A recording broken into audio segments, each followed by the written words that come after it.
Lauro é membro do Conselho da Associação Brasileira da Indústria do Fumo, ABFumo. Com a palavra, senhor Lauro. Bom dia, senhoras senadoras, senhores senadores, senhora presidente. Muito obrigado por essa oportunidade no dia de hoje. Estar aqui ladeado de pessoas brilhantes discutindo um assunto de extrema relevância para a saúde pública do país, né, e para todos nós. Acho que aqui todos temos posições firmes a respeito desse tema e nós estamos aqui para discutir ciência, discutir regulamentação de uma forma séria e bastante embasada. Tem uma série de preocupações que são trazidas comumente. Não sei se esse passador está funcionando. Um instante.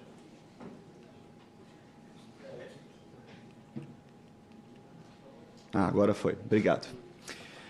Uma série de preocupações que comumente são trazidas e nós gostaríamos de endereçar cada uma delas. Preocupações como, por exemplo, a respeito dos conflitos de interesse da indústria, qual é a situação do consumo no Brasil, a famosa EVALI, consumo de menores de 18 anos, quais são as substâncias tóxicas e potencialmente tóxicas, os sabores nesses produtos, a nicotina, dentre outros. Então, peço desculpas se eu me alongar um pouquinho no tempo, mas eu acho que são questionamentos super importantes que todos nós gostaríamos de esclarecer aqui para todos. Mas começando pelo conflito de interesses da indústria.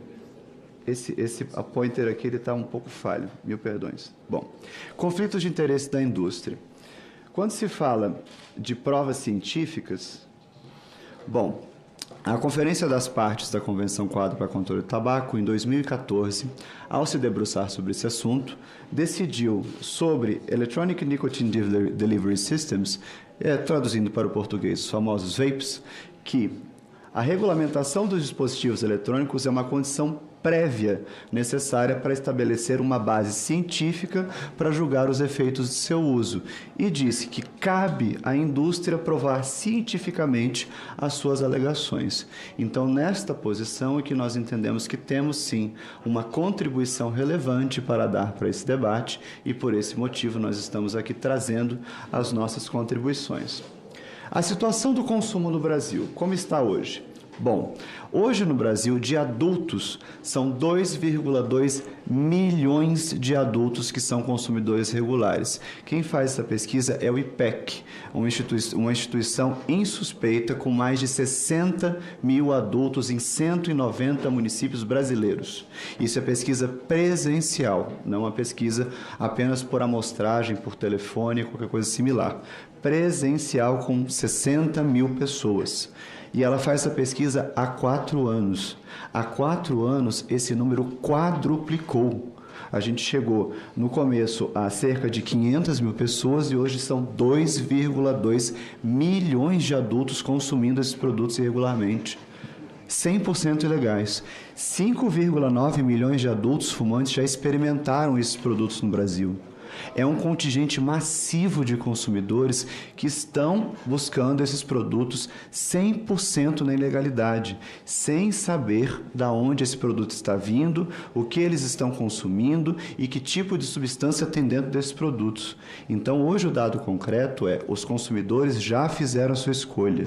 Eles estão consumindo esses produtos, eles estão atrás desses produtos e tem produtos encontrados, uma percepção de que é produto de classe média alta ou classe alta, mas esses produtos é encontrado a R$30, R$50, R$100, R$150. A população, de uma forma geral, está consumindo esses produtos, desde feiras populares até portas de boates de alto padrão, em qualquer local é encontrado. Então, há uma disseminação desses produtos de uma forma geral. E que dispositivos são esses, para a gente ter bastante claro?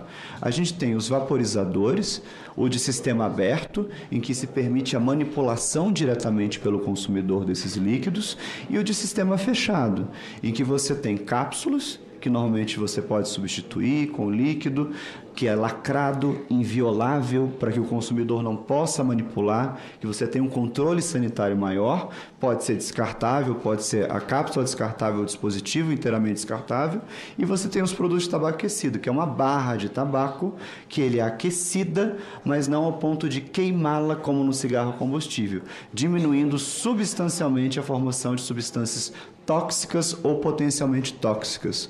Traduzindo, substâncias que potencialmente possam gerar câncer ou outras enfermidades normalmente associadas ao ato de fumar. No sistema aberto, como o consumidor pode manipular esse líquido, ele pode colocar substâncias como, por exemplo, a gente vai explorar um pouco mais à frente, óleos inapropriados para inalação, causando, como uma representante colocou aqui, uma série de internações. Óleo no pulmão, gente que vai parar no hospital. EVALI, como aconteceu nos Estados Unidos, gente manipulando uma série de dispositivos de sistema aberto, colocando óleo que não pode para inalação.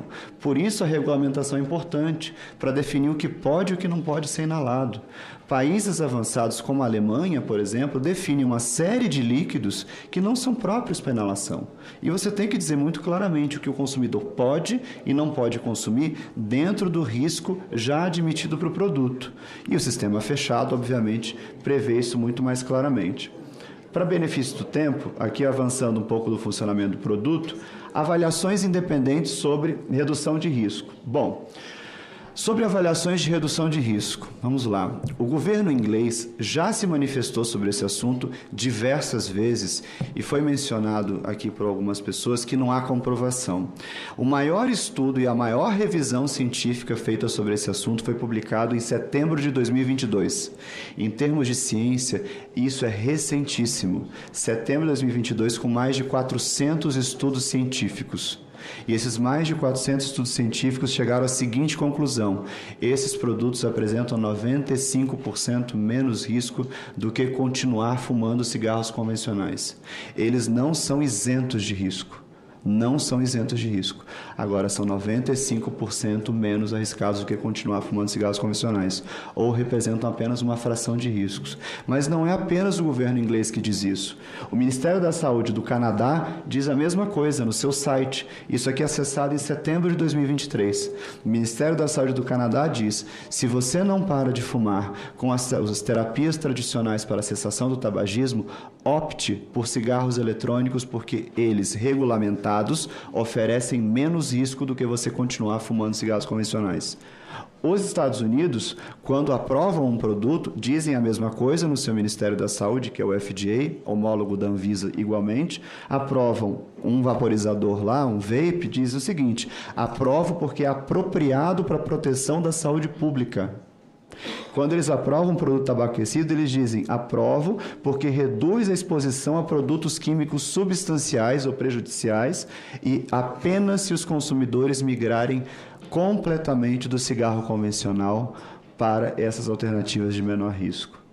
O Ministério da Saúde da França diz a mesma coisa. E aqui sobre França é importante dizer: existe uma discussão hoje na França não para proibir completamente os produtos, como vem sendo noticiado por alguns veículos, não todos, alguns. O que está acontecendo no Reino Unido e o que está acontecendo na França é um ajuste na regulamentação, o que é natural, porque nestes países já há uma regulamentação madura. No Reino Unido há 10 anos é regulamentado. Na França, há mais de 5 anos. Então, quando se tem uma regulamentação madura, ajustes de tempos em tempos acontecem. E lá eles estão ajustando essa regulamentação agora, dado a realidade que eles têm. Mas não passa pela discussão de forma nenhuma que vá se ter uma proibição completa de cigarros eletrônicos, seja na França, seja no Reino Unido. Vou passar um pouquinho mais adiante um exemplo de que o Reino Unido diz: eu estou preocupado com os jovens ingleses, mas eu não vou deixar de ter os cigarros eletrônicos, porque eles sim são uma política de saúde pública do governo britânico. Então, eles não discutem de forma nenhuma a proibição absoluta. E a Nova Zelândia, que foi um exemplo para o mundo no combate à Covid, regulamentou os cigarros eletrônicos no meio da pandemia, dizendo: e isso é uma política de saúde pública para reduzir o tabagismo no meio de uma pandemia, de uma doença pulmonar. E lá na Nova Zelândia, o Ministério da Saúde neozelandês tem um site informando a população mitos sobre cigarros eletrônicos e dizendo, olha, população, migre do cigarro convencional para os cigarros eletrônicos regulamentados, considerando que isso, se você não para de consumir nicotina e cigarro convencional, que é o melhor para a sua saúde, 15 segundos. Opte pela sua alternativa de menor risco. Muito bem. E sobre as substâncias tóxicas ou potencialmente tóxicas, como foi mencionado também aqui nas brilhantes apresentações realizadas hoje de manhã. Algumas coisas importantes. Nos cigarros convencionais são emitidas moléculas que podem causar câncer, podem causar efisema pulmonar, podem causar fibrose pulmonar, podem causar uma série de doenças, normalmente tabaco relacionadas. De 100 a 150. Essas são substâncias de atenção da Organização Mundial da Saúde. Nos produtos de tabaco aquecido, isso é reduzido para menos de 20 substâncias, em concentração muito menor. Em vaporizadores ou em vapes, menos de 5 substâncias, em concentração muito menor. E por isso há uma redução de dano ou uma redução de risco. E isso é documentado na literatura científica à suficiência, como, por exemplo, a Academia Nacional de Ciências dos Estados Unidos, que é a base científica do FDA. Eles dizem o seguinte: os dispositivos eletrônicos contêm poucos números de compostos em níveis menores do que a fumaça do cigarro convencional. Diz a mesma coisa o Escritório para Melhoramento de Saúde do Reino Unido. Vaporizadores reduzem a exposição a compostos tóxicos quando comparado com a fumaça do cigarro. Diz a mesma coisa Oxford Journals, na Universidade de Oxford, do Reino Unido. A exposição a tóxicos com o uso de cigarro eletrônico é significativamente reduzida em comparação ao ato de fumar. E assim vai. A Alemanha dizendo a mesma coisa, Instituto Nacional de Saúde Pública do Reino Unido dizendo a mesma coisa, publicações científicas com estudo de 360 dias, com internação clínica, avaliando produtos tabaquecidos dizendo a mesma coisa. Quando se olha a nicotina especificamente, isso é um ponto importante, que temos observado alguns tipos de estudos sendo realizados no Brasil com a coleta de urina para avaliação do comportamento da nicotina no corpo humano. Com brasileiros, e entendendo que a nicotina encontrada nos consumidores de cigarros eletrônicos no Brasil é muito alta. Isso nos gera muita preocupação, porque esses consumidores brasileiros estão consumindo produtos ilegais. Então, eu imagino que eles estão consumindo produtos com uma nicotina elevadíssima, muito elevada. Agora, em locais em que tem uma regulamentação, os dados que são encontrados são esses que estão publicados.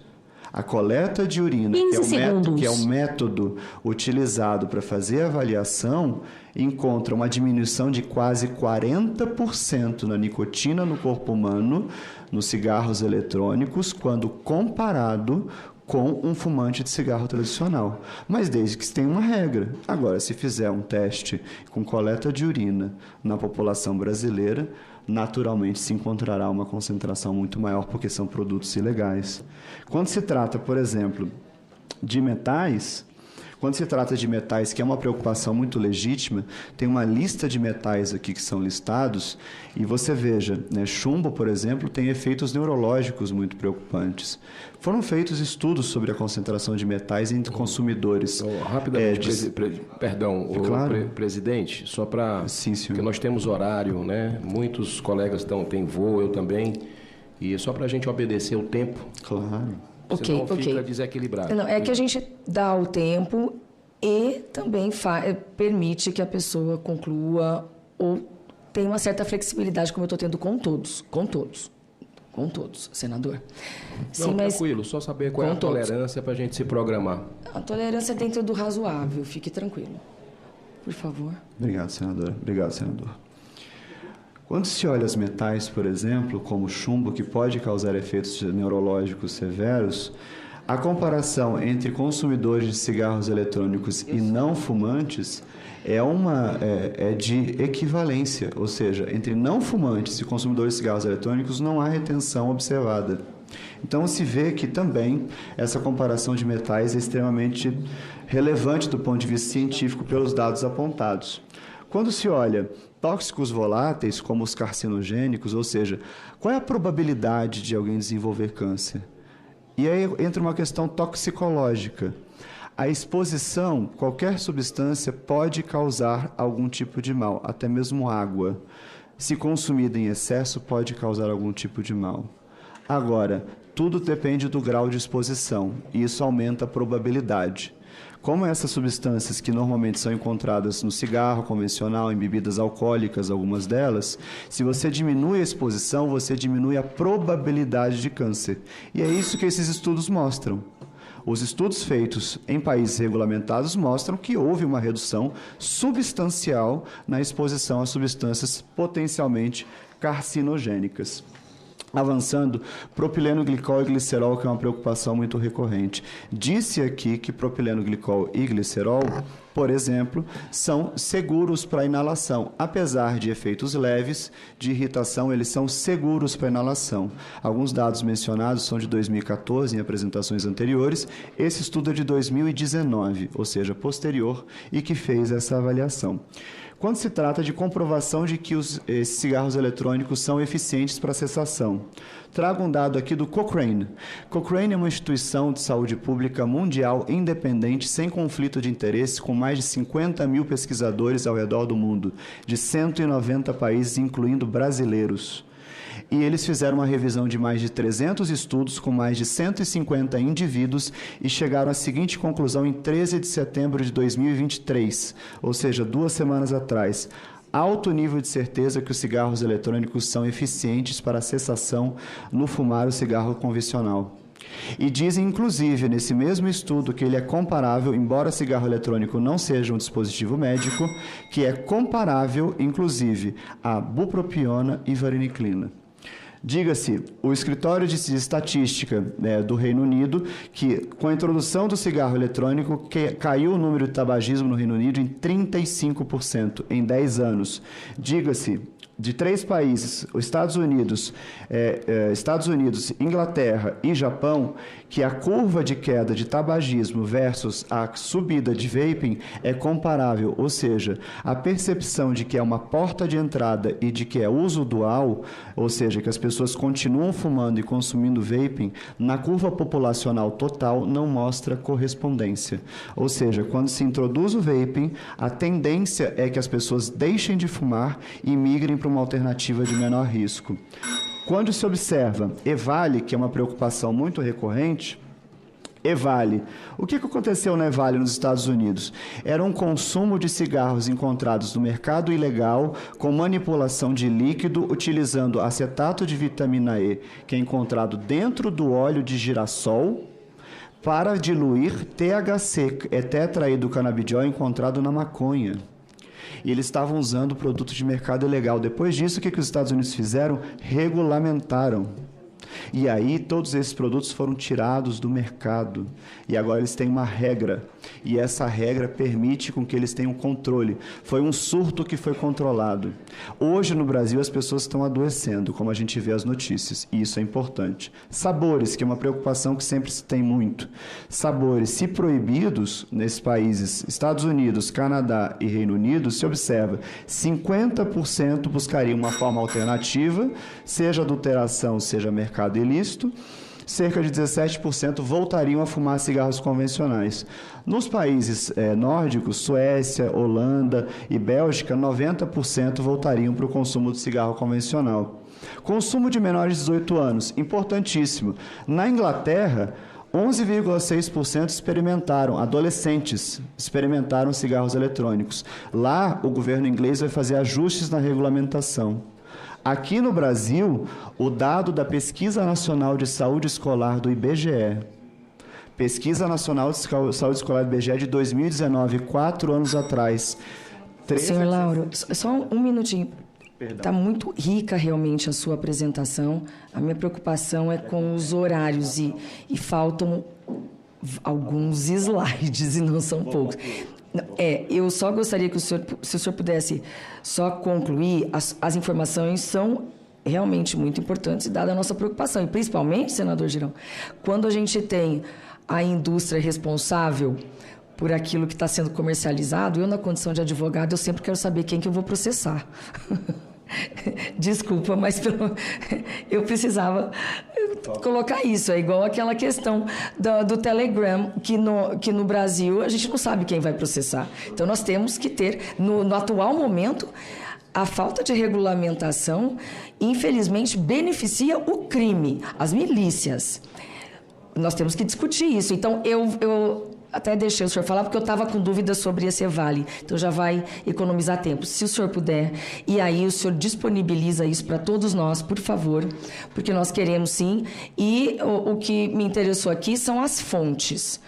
Pesquisa tem que ter fonte fidedigna. Então, nós vamos nos aprofundar nesse assunto. Peço perdão desde já, mas muito obrigado. Lhe agradeço, senadora. Muito obrigado.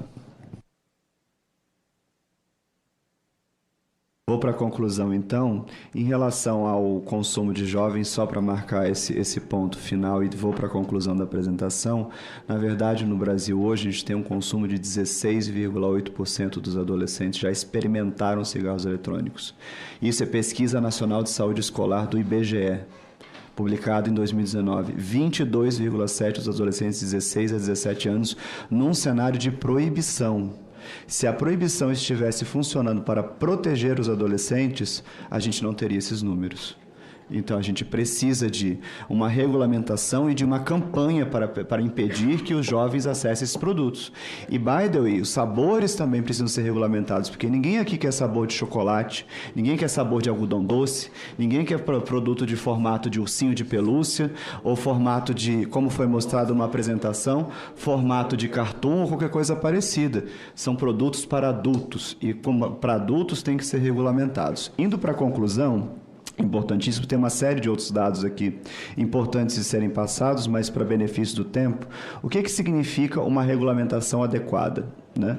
A regulamentação adequada passa por entender que são produtos de risco reduzido, como muito debatido.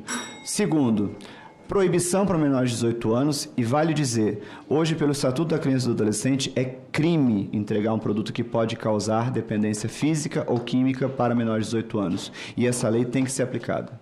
Então, isso é importante deixar registrado.